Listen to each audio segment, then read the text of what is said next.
नहीं ये नहीं, ये तो बहुत ही अजीब है। ये सास बहू तो ख्वाबों की दुनिया में रह रहे हैं अब तक शायद। अपो बेचारा। ये वाला अच्छा है अम्मी। मरियम साहिबा आए, बिस्मिल्लाह। खैर तो है? अस्सलाम वालेकुम। दोस्तों को दिखाने के लिए शॉपिंग हो रही है क्या? कैसी है? ठीक है। मैं बहुत अच्छी हूँ, बहुत शुक्रिया। इंशाल्लाह, माशाल्लाह। और बताएं, वैसे आप लोग कैसे हैं? सब ठीक है ना? ठीक है, अल्लाह का शुक्र है। सोचा नायला की शॉपिंग के लिए मैं भी साथ आ जाऊँ। ये आपके हाथ में जो है बहुत खूबसूरत है। ये अपने लिए नहीं ले रहे, हमारे पास तो इससे भी अच्छे हैं।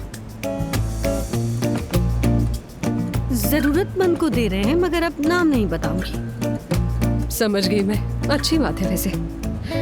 पता नहीं आप लोग के दिल में कितने राज छुपे हैं। खैर ठीक है, आप लोग एंजॉय करें, फिर मुलाकात होगी। Good bye.